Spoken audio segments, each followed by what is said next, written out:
A wealthy man discovers his true love's heart when he pretends to be poor. But what happens when the woman who claims to love him treats a simple taxi driver like trash? Sometimes the biggest revelations come from the smallest disguises. This is a story about love, lies, and the day everything changed with one taxi ride. If you are just tuning into this channel for the first time, please subscribe to our channel and give this video a thumbs up. Also share with your friends and family. It means the world to us. Today's story will teach you that money can buy many things, but it cannot buy a pure heart. When love is real, it doesn't care about your bank account. This is the story of Chief Emeka Okafor and the taxi ride that changed everything. Chief Emeka Okafor was not the kind of rich man you would recognize on the street. He didn't wear gold chains or drive flashy cars every day. He didn't post pictures of his money on social media or throw loud parties to show off his wealth. Instead, he moved quietly through Lagos like a regular person, but behind that simple appearance was one of the richest men in Nigeria. Emeka owned Okafor Industries, a company that built roads, bridges, and airports across West Africa. His company had contracts worth billions of naira. World leaders called him for advice. International banks competed to handle his money. But when he walked down the street in his plain clothes and old sneakers, nobody would guess that this quiet man could buy and sell entire neighborhoods without blinking. He preferred it that way because money had taught him a painful lesson. Most people only loved his wallet, not his heart. 3 months ago, everything changed when Emeka met Chioma at his friend's birthday party in Victoria Island. She was beautiful, tall, elegant, with a smile that could light up any room.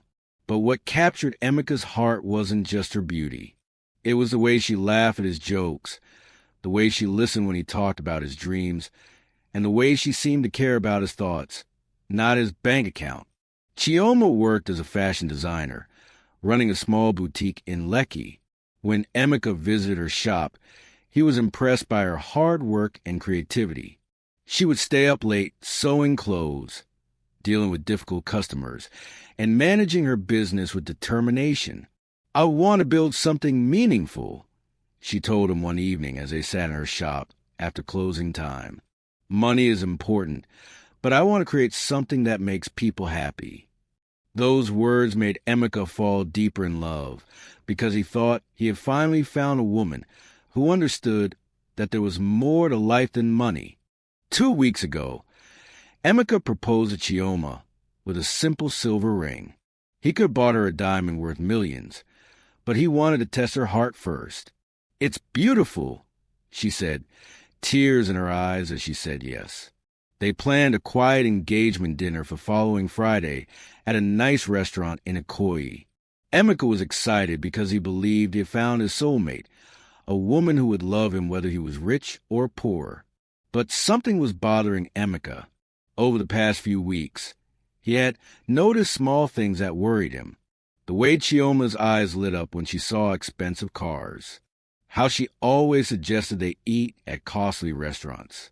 The way she talked about her friends who had married rich men and now lived in big houses.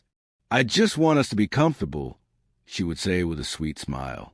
But Emeka's business instincts, the same instincts that had made him successful, were telling him something wasn't right.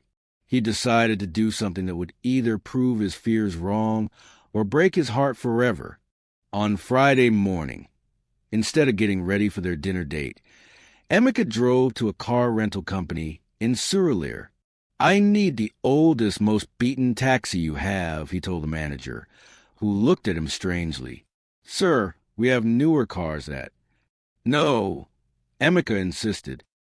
"I want something that looks like it's been through tough times." He rented a yellow and black taxi that had seen better days. The paint was fading, one door made a loud noise when it opened, and the seats had small tiers covered with duct tape. Next, Emeka went to Balogun Market and bought clothes he would never normally wear, a faded shirt, old trousers with patches, and worn-out shoes. He looked at himself in the mirror and hardly recognized the man staring back. Gone was the confident businessman.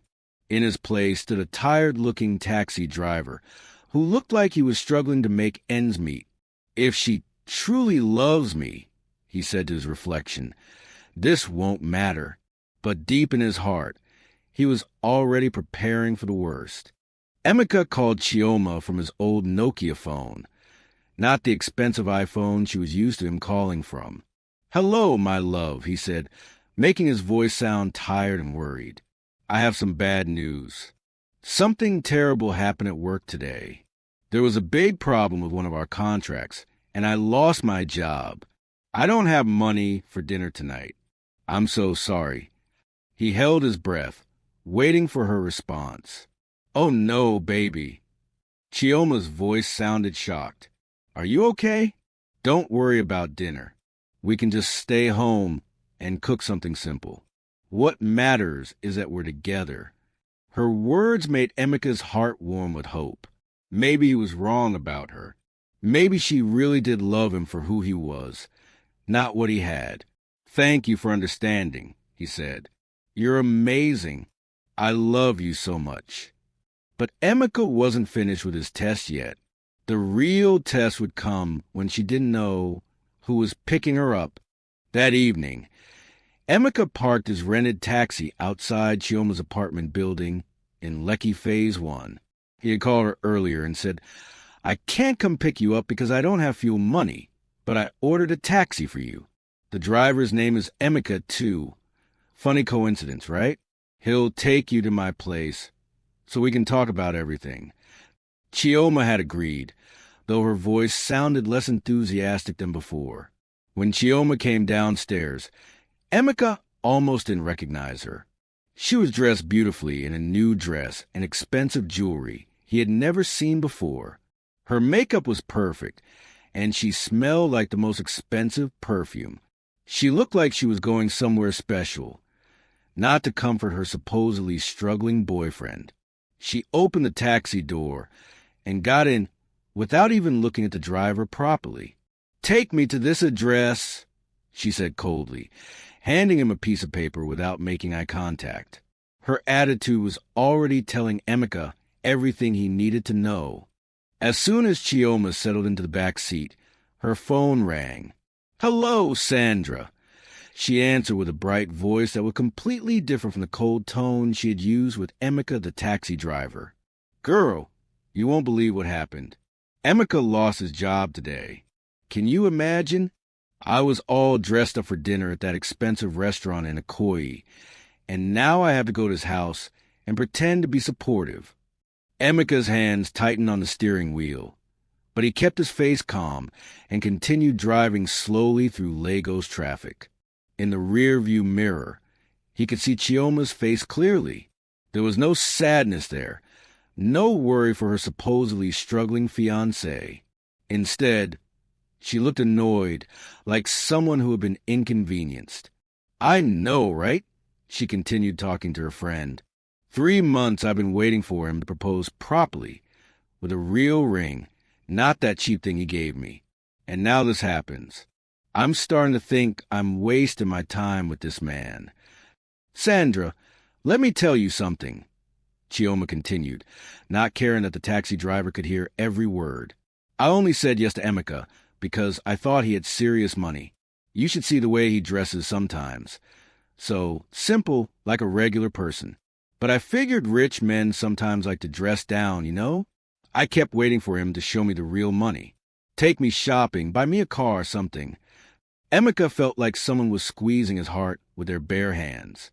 Every word Chioma spoke was destroying the image he had of her, the woman he thought loved him. "The ring he gave me looks like something from Alaba Market," she laughed bitterly. "I had to tell my friends it was just a promise ring, and that the real one was coming later. How embarrassing. My younger sister's boyfriend bought her a better ring, and he's just a bank manager. You know what, Sandra?" Chioma's voice became cold and calculating. "I think it's time to cut my losses. There's this other guy, Richard, who's been asking me out. His father owns those big hotels in Abuja. Richard drives a Range Rover and lives in Banana Island. He's been begging me to leave Emeka and be with him. Maybe I should have listened from the beginning. Emeka's heart was breaking, but he kept driving, his face showing no emotion. He had built a successful business by staying calm under pressure, and now he needed that same strength to get through this moment. The only reason I didn't break up with Emeka before now is because I kept hoping he was hiding his wealth. Chioma continued. You know how some rich people pretend to be poor to test women? I thought that's what he was doing. But after 3 months of dating a man who takes me to regular restaurants and buys clothes from normal shops, I think he really is just ordinary. As they got stuck in traffic on Lekki Ape Expressway, Chioma's phone rang again. This time it was her mother. Mama, yes, I'm going to see him now, she said in Igbo, not knowing that Emeka also spoke the language fluently. The man has no money, Mama. I've been deceiving myself. Look at this taxi I'm sitting in. It smells like fish and the seat is torn. This is the kind of life I'll be living if I marry him. Driver, can you drive faster? She suddenly snapped at Emeka. I don't have all day. Her voice was sharp and rude, treating him like he was nothing. And can you do something about this smell? This car is disgusting. Emeka looked at her in the rear-view mirror and saw a person he had never met before. This wasn't the sweet, humble woman who had won his heart. This was someone who looked down on people she thought were beneath her. Mama, you should see this taxi driver. Chioma continued in Igbo, gesturing dismissively toward Emeka. Look at his clothes. Look at his car. This is probably what Emeka will look like in a few years. Struggling, driving taxi to make ends meet. I can't live like this. I didn't suffer in university and work hard in my business just to marry a man who can't even afford a proper restaurant. She paused to listen to her mother, then laughed. Yes, Mama. Richard called me yesterday. He wants to take me to Dubai next month. Can you imagine? Dubai. While Emeka is asking me to understand because he lost his job. I've made up my mind. Tonight, I'm going to break up with him. Let me go there, collect whatever small gifts I bought for him, and end this thing. Life is too short to waste on a poor man. Traffic was moving slowly, and Chioma was getting more impatient. Driver, what is wrong with you? Are you new to Lagos? Don't you know the faster routes? She shouted at Emeka. When he didn't respond immediately, she became even more angry. Are you deaf? I said drive faster. Some of you taxi drivers are so useless. This is why you'll remain poor forever. No sense, no speed, nothing. Her words cut deep, but what hurt Emeka most wasn't the insults directed at him as a taxi driver. It was seeing the real Chioma, a woman who had no respect for people she considered beneath her social class. The woman he had fallen in love with was kind, humble, and respectful to everyone. This woman in his back seat was cruel, arrogant, and heartless. He realized that the Chioma he loved had never existed. She had been acting all along, waiting for him to prove he had serious money. When they finally reached the address Chioma had given him, which was actually Emeka's own house in Ikoyi, she threw some crumpled Naira notes at him without even counting them. This is for your fare. Next time, get a better car and learn how to drive properly, she said rudely as she got out. She didn't say thank you. She didn't even look at him as a human being. To her, he was just another poor person providing a service. Emeka sat in the taxi and watched her walk toward his own front gate. She pressed the bell and waited, checking her makeup and her phone camera. He could see her practicing different facial expressions, trying to look sad and supportive for her supposedly struggling boyfriend. The same woman who had just spent the entire journey insulting poor people and planning to break up with him was now preparing to act like a loving, understanding fiancée. Before getting out of the taxi, Emeka called his house phone from his old Nokia. His housekeeper, Mrs. Adiz, answered. Good evening, sir. Adiz, I'm outside in a taxi. The lady at the gate is my fiancée, Chioma. Please let her in and tell her I'm running a small errand, but I'll be back in 10 minutes. Give her something to drink and make her comfortable. But listen carefully. I want you to treat her like you would treat any normal guest, not like the future madam of the house. Just be polite but simple. Mrs. Adiz was confused by the strange request, but she had worked for Emeka for 5 years and trusted his judgment completely. Yes, sir. Should I prepare the special dinner you asked me to cook? No, Emeka said quietly. I don't think we'll be needing dinner tonight. He hung up the phone and sat in a taxi for a few more minutes, watching Chioma enter his house. In 10 minutes, he would walk through that same gate and end the biggest lie of his romantic life. Emeka drove the taxi around the corner and parked. He had brought a bag with his normal clothes, an expensive shirt, designer trousers, and his good shoes. In the backseat of the taxi, he quickly changed from the poor taxi driver back into Chief Emeka Okafor, billionaire businessman. He looked at himself in the small mirror and saw the transformation was complete, but inside he felt empty. The man looking back at him had just learned that the woman he wanted to marry was a gold digger who had no respect for poor people. He walked slowly back to his house, his mind replaying every cruel word Chioma had spoken during the taxi ride. How she had laughed about his cheap ring, how she had called him ordinary, how she was planning to break up with him for a richer man, how she had treated the taxi driver, who was actually him, like trash. Each memory felt like a knife in his heart, but they also opened his eyes to the truth he had been blind to for months. Emeka opened his front door quietly and walked into his living room. Chioma was sitting on his sofa, sipping juice and checking her phone. When she saw him, her face immediately changed to a mask of concern and sympathy. "Baby," she said, standing up and running to hug him. "How are you feeling? I'm so sorry about your job. But don't worry, we'll get through this together. Love is more important than money." The performance was perfect. If Emeka hadn't heard her real thoughts in the taxi, he might have believed she was sincere. "Thank you for coming," he said calmly, not returning her hug with the same enthusiasm. "How was your journey here?" "It was fine," she said, then wrinkled her nose. "But that taxi driver was terrible. Rude, slow, and his car was disgusting. These poor people have no manners at all. Thank God I'll never have to use public transport when we're married." Emeka looked at Chioma for a long moment, then walked to his wall unit and picked up a framed photo of them together. "Chioma," he said slowly, "what would you do if I told you I wasn't who you think I am?" She laughed nervously. "What do you mean, baby? You're Emeka, the man I love. That's all that matters. But what if I told you that taxi driver you just insulted was me?"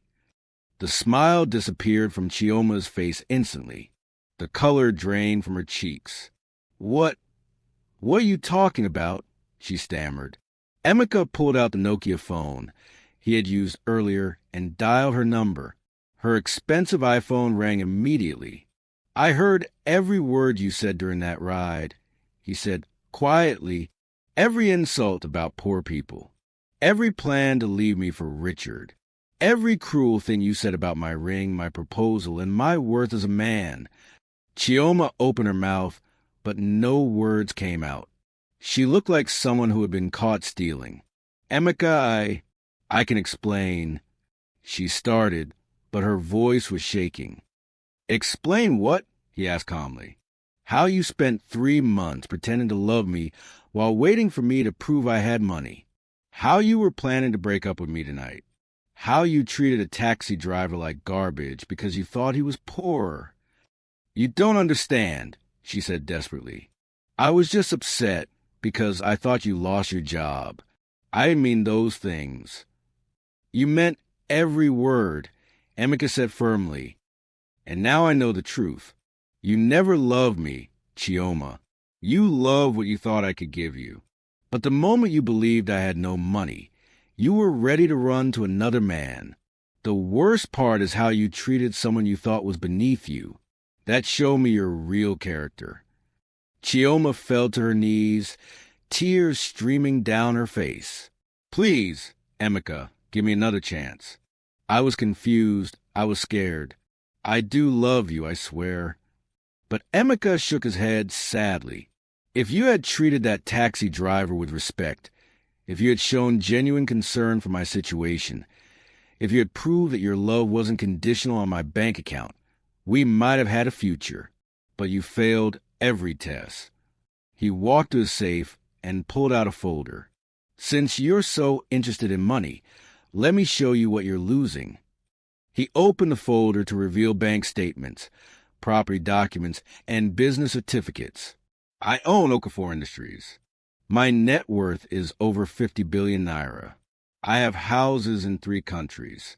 I could have given you a life beyond your wildest dreams. But I wanted a woman who would love me even if I was a taxi driver, not one who would insult taxi drivers. Chioma stared at the documents in shock, then at Emeka, then back at the papers. The numbers were real. The properties were real. She had just lost the richest man she would ever meet because of her greed and cruelty. Emeka, please, she whispered, but he was already walking toward the door. Mrs. Adiz will call you a proper taxi, he said. I hope the driver has better manners than the passenger.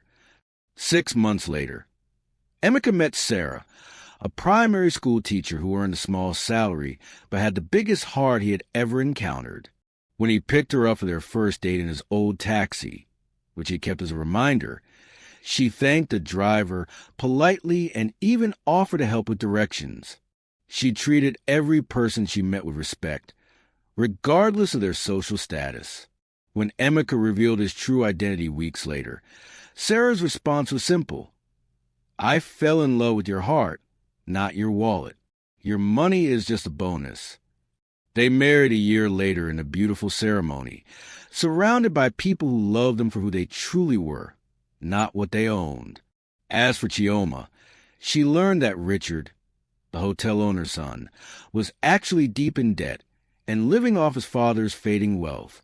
Sometimes the most expensive-looking people are the poorest of all, but by then it was too late. The taxi ride that was supposed to take her to a simple dinner had taken her away from the love of a lifetime. And somewhere in Lagos, a humble taxi driver was driving around, still teaching people that respect costs nothing but means everything. What did you learn from this story? Drop your thoughts in the comment section. I would truly love to read them. And guess what? There's another very interesting story coming in a few days, so please subscribe to this channel and turn on your notification bell so you'll be the first to watch when I upload it. If you enjoyed this story, don't forget to hit the like button and share it with your friends and loved ones. Thank you so much for watching. I truly appreciate it.